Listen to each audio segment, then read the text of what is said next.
భారత communist party 99 ఏళ్లు పూర్తి చేసుకుని 100వ సంవత్సరంలోకి అడుగుపెడుతుందని సిపిఐ కార్యదర్శి రామకృష్ణ తెలిపారు.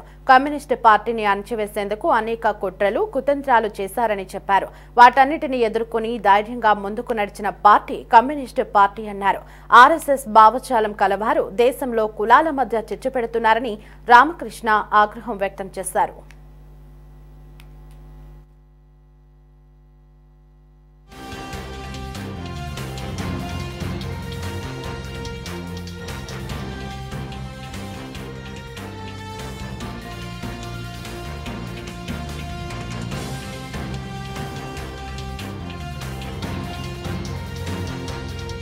నేటితో 99 సంవత్సరాలు పూర్తి చేసుకొని 100వ సంవత్సరంలోకి అడుగుడుతున్న భారత కమ్యూనిస్ట్ పార్టీ ఎనలేని త్యాగాలు చేసింది.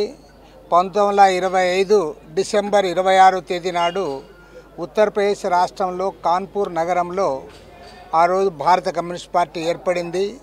దేశవ్యాప్తంగా మేధావులు మార్క్సిజం లెనినిజం పైన ఎవరికైతే విశ్వాసం ఉందో అలాంటి కార్మిక నాయకులందరూ కూడా కలిసి ఆనాడు 100 సంవత్సరాల క్రితం కాన్పూర్లో సిపిఐని ఏర్పాటు చేశారు.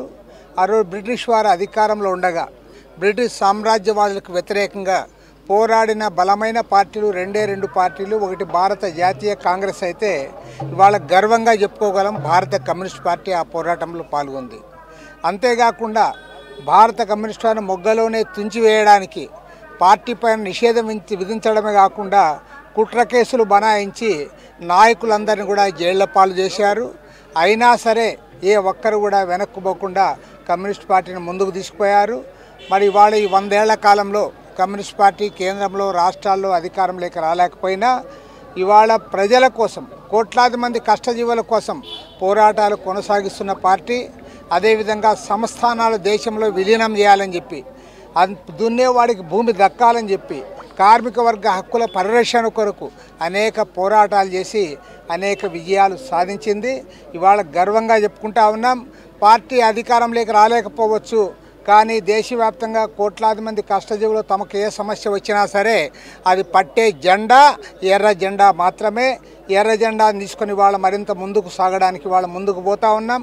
కానీ ఇవాళ స్వాతంత్ర పోరాటంతో ఏమాత్రం సంబంధం లేని వాళ్ళు, బ్రిటిష్ సామ్రాజ్య వాళ్ళకు తొత్తులుగా పనిచేసిన ఆర్ఎస్ఎస్ యొక్క రాజకీయ విభాగం భారతీయ జనతా పార్టీ కేంద్రంలో అధికారంలో వచ్చిన తర్వాత ఇవాళ ఈ దేశ రాజ్యాంగాన్ని కూడా మార్చడానికి ప్రయత్నం చేస్తూ ఉన్నారు.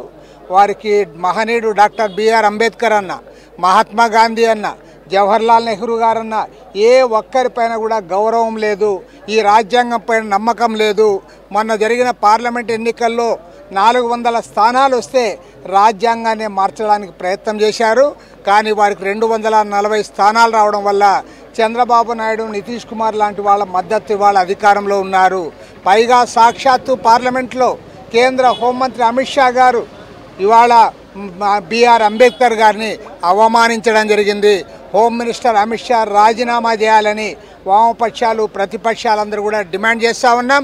రేపు 30వ తేదీ నాడు దేశవ్యాప్తంగా వామపక్ష పార్టీల ఆధ్వర్యంలో పెద్ద ఎత్తున నిరసన కార్యక్రమాలు కూడా చేపడతా ఉన్నాం. ఈ దేశ రాజ్యాంగాన్ని కాపాడుకోవడానికి, లౌకికవాదాన్ని, ప్రజాస్వామ్యాన్ని రక్షించడానికి రాబోయే ఎన్ని సంవత్సరాలు గడిచినా సరే సమాజ స్థాపన కోసం పనిచేసే పార్టీ భారత కమ్యూనిస్ట్ పార్టీ. ఈ దేశంలో కమ్యూనిస్ట్ పార్టీ చీలిక వల్ల అనేక నష్టాలు జరిగాయి.